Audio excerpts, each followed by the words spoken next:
बच्चों, आज हम एक नई यूनिट स्टार्ट करने जा रहे हैं जिसका नाम है डी एवं एफ ब्लॉक के तत्व। तो आइए जानते हैं इसके बारे में। सबसे पहले हम जानेंगे कि डी ब्लॉक के तत्व क्या होते हैं। तो डी ब्लॉक के तत्व वे तत्व होते हैं जिनमें आने वाला अंतिम इलेक्ट्रॉन डी कक्षक में भरता है। ठीक है, इसलिए इनको डी ब्लॉक के तत्व कहा जाता है। डी ब्लॉक के तत्वों को संक्रमण तत्व भी कहा जाता है या ट्रांजिशन एलिमेंट भी बोला जाता है। क्यों कहा जाता है इनको ट्रांजिशन एलिमेंट? क्योंकि जो डी ब्लॉक के तत्व होते हैं वो एस तथा पी ब्लॉक के तत्वों के मध्यवर्ती गुण प्रदर्शित करते हैं। साथ ही साथ एस तथा पी ब्लॉक के बीच में ये ट्रांजिशन का कार्य करते हैं, संक्रमण का कार्य करते हैं, इसीलिए इनको बोला जाता है संक्रमण तत्व। तो इससे पहले कि हम आगे बढ़ें, जान लेते हैं कि डी ब्लॉक के तत्वों को आवर्त सारणी में कहाँ रखा गया है और किस प्रकार से इनकी स्थिति है। तो ये आवर्त सारणी है और आवर्त सारणी में सबसे पहली ये जो श्रेणी आपको दिख रही है इसको कहा जाता है 3D संक्रमण श्रेणी, क्योंकि इन सभी तत्वों में स्कैंडियम से लेकर जिंक तक जो इलेक्ट्रॉन भरते हैं वो 3D कक्षक में भरते हैं, 3D कक्षकों में भरते हैं। ठीक है, या 3D उपकोष में भरते हैं। इसको कहा जाता है प्रथम संक्रमण श्रेणी। इसके बाद हम बात करते हैं अगला, ये वाली है दूसरी वाली, इसको बोला जाता है द्वितीय संक्रमण श्रेणी या 4D संक्रमण श्रेणी। ठीक है, तो 4D संक्रमण श्रेणी इसलिए कहा जाता है क्योंकि अंतिम इलेक्ट्रॉन जो भरता है वो 4D उपकोष में भरता है। इसके बाद आता है 5D संक्रमण श्रेणी, तीसरी वाली जो आपको दिख रही है इसमें, इसलिए कहा जाता है क्योंकि अंतिम इलेक्ट्रॉन 5D उपकोष में भरता है। और अंत में जो ये एक और श्रेणी दिख रही है ये है 6D संक्रमण श्रेणी या चतुर्थ संक्रमण श्रेणी। तो कुल मिला के 4 संक्रमण श्रेणियाँ इसमें है, 3D, 4D, 5D and 6D। ठीक है, वो कक्षकों के बेस पे रखे गए हैं या उपकोष के बेस पे रखे गए हैं, या नॉर्मली हम इनको क्या कहते हैं, प्रथम संक्रमण श्रेणी, द्वितीय संक्रमण श्रेणी, तृतीय संक्रमण श्रेणी और चतुर्थ संक्रमण श्रेणी। ठीक है, अब साथ ही साथ आपको दिख रहा होगा कि ये वाला जो है कौन सा समूह है, तीसरा, और ये वाला कौन सा समूह है, 12वां समूह। तो आवर्त सारणी में डी ब्लॉक के तत्वों को एस व पी ब्लॉक के तत्वों के बीच में समूह 3 से समूह 12 तक रखा गया है। ठीक है, तो इतनी चीज़ आपको समझ में आ गई होगी। संक्रमण तत्वों को हम इस प्रकार से भी परिभाषित कर सकते हैं कि वे तत्व जिनमें अपनी आद्य स्थिति या जिसको हम क्या कहते हैं, ग्राउंड स्टेट कहते हैं, या सामान्य ऑक्सीकरण अवस्थाएं जो उनकी होती है उनमें डी कक्षक या डी उपकोष आंशिक रूप से भरे होते हैं। आंशिक रूप से भरे होने का क्या मतलब है कि उनमें डी में पूर्ण भरित इलेक्ट्रॉन नहीं होते हैं।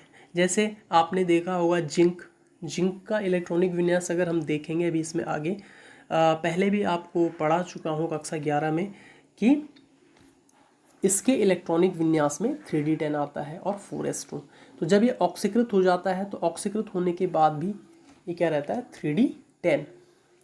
ठीक है, तो इसमें तभी भी पूर्ण भरित इलेक्ट्रॉन पाए जाते हैं डी उपकोष में, अतः इसको संक्रमण तत्व नहीं माना जाता है। इसी प्रकार से कैडमियम भी है, इसी प्रकार से मरकरी भी है।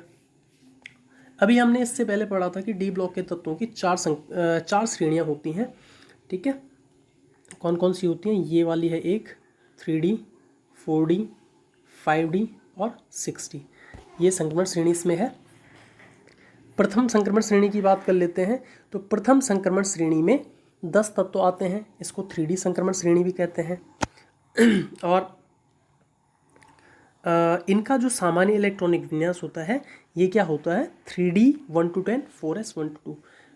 4s में या तो 1 इलेक्ट्रॉन होगा या 2 इलेक्ट्रॉन होगा, वो भी आप जानते हो कि कहाँ कहाँ होते हैं। क्रोमियम में 4s1 होता है और कॉपर में 4s1 होता है। बाकी सब में 4s में कितने इलेक्ट्रॉन होते हैं, 2 इलेक्ट्रॉन्स होते हैं। तो इस श्रेणी में 10 तत्व होते हैं, 21 से 30 तक। और कौन कौन से तत्व होते हैं, scandium, titanium, vanadium, chromium, manganese, iron, cobalt, निकल, कॉपर एंड जिंक। बात करते हैं द्वितीय संक्रमण श्रेणी की। द्वितीय संक्रमण श्रेणी को 4D संक्रमण श्रेणी भी कहा जाता है, क्योंकि इनमें जो लास्ट अंतिम इलेक्ट्रॉन भरता है वो बढ़ता है 4D उपकोष में, इसलिए इनको कहा जाता है 4D संक्रमण श्रेणी।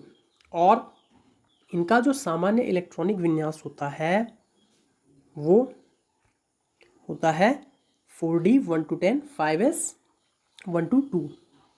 ठीक है, इसमें जो तत्व होते हैं वो होते हैं yttrium, zirconium, niobium, molybdenum, technetium, ruthenium, rhodium, palladium, mercury and cadmium. यहाँ तक इसमें 10 तत्व पाए जाते हैं। इसके बाद बात करते हैं तृतीय संक्रमण श्रेणी की। और तृतीय संक्रमण श्रेणी की बात की जाए ये वाली, तो इसमें इसे 5D संक्रमण श्रेणी भी कहते हैं। और इनका जो सामान्य इलेक्ट्रॉनिक विन्यास होता है वो होता है 5D 1 to 10 से 6S 1 to 2। इसमें भी 10 तत्व पाए जाते हैं। ठीक है, एक तो 57 तत्व जो है लेंथेनम होता है, और इसके अलावा 72 से लेकर 80 तक के तत्व इसमें सम्मिलित हैं। तत्व देख लेते हैं कौन कौन से हैं। लेंथेनम है, हाफनियम है, टेंटेलम है, टंगस्टन है, रीनियम है, ऑस्मियम है, इरिडियम है, प्लेटिनम है, गोल्ड है एंड मरकरी है। मरकरी का इसमें 80 होता है। अब बात करते हैं चतुर्थ संक्रमण श्रेणी की।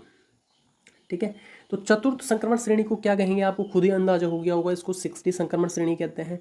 इलेक्ट्रॉनिक विन्यास का भी आप आसानी से अंदाजा लगा सकते हो जितना हम अभी तक पढ़ चुके हैं। इसका सामान्य इलेक्ट्रॉनिक विन्यास 6D 1 to 10 होता है और 7S 1 to 2 होता है। और इसमें भी 10 तत्व पाए जाते हैं। 10 तत्व होते हैं 89 एक्टिनियम से लेके 104 परमाणु क्रमांक से 112 परमाणु क्रमांक तक के तत्व इसमें होते हैं। और इन तत्वों के नाम भी जान लेते हैं, आइए हम। तो ये कौन कौन से होते हैं। एक्टिनियम, रदरफोर्डियम, डबनियम, सीबोर्जियम, बोरियम, हैजियम, मैटनियम, डोमरस्टेट्सियम, रोंडजेनियम और उन बायुयम, ये इसमें तत्व होते हैं। ठीक है, इसके बाद इलेक्ट्रॉनिक विन्यास की बात की जाए तो 3D श्रेणी का इलेक्ट्रॉनिक विन्यास हमने पहले से ही पढ़ा हुआ है। पिछले साल आपने देखा होगा कि पहला इलेक्ट्रॉन जब बढ़ता है 3D1 तो ये स्कैंडियम के लिए होता है, फिर 3D2 टाइटेनियम के लिए, 3D3 वैनेडियम के लिए, 3D4 नहीं होता है इसमें कोई भी, क्योंकि अपने स्थायी विन्यास में आने के लिए क्रोमियम सीधे S इलेक्ट्रॉन को कहाँ जंप कर देता है, D में। तो S में रह जाता है 1 और D में हो जाते हैं 5। ठीक है, इस प्रकार से मैंगनीज जो होगा अपने ही पैटर्न में आएगा 3D5 एंड 4S2। और आयरन आ जाएगा 3D6 4S2। कोबाल्ट आ जाएगा 3D7 4S2।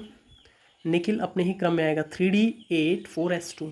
लेकिन कॉपर में आपने देखा है, इसमें ज़्यादा मैं आपको एक्सप्लेन नहीं करूँगा। कॉपर भी क्या करता है स्थायी विन्यास प्राप्त करने के लिए, क्योंकि आप जानते हो अर्धभरित और पूर्ण भरित जो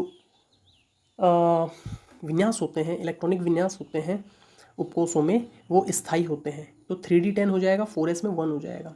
और जिंक में क्या हो जाएगा 3D10 एंड 4S2। याद करने का तरीका भी इसमें, शक्ति वाले कर्मों से मैं लोहे को निगल कर जिंदा हूँ। तो शक्ति से स्कैंडियम आ गया, वाले वैनेडियम आ गया। ठीक है, इसमें टाइटेनियम नहीं लिखा है तो टाइटेनियम ही आएगा, ये ध्यान रखना। स्कैंडियम के बाद टाइटेनियम। वाले कर्मों से तो क्रोमियम, मैं मैंगनीज, लोहे Fe, को CO, निगल Na, कर Cu और जिंदा हूँ मतलब Zn। तो इस प्रकार से हमने इसका इलेक्ट्रॉनिक विन्यास भी देख लिया। बाकी के तत्वों का हम कल जो टॉपिक पढ़ेंगे उसमें देखेंगे। तो आज तक के लिए इतना ही। आई होप आप ये पढ़ो और इससे रिलेटेड क्वेश्चंस भी आप पूछ सकते हो।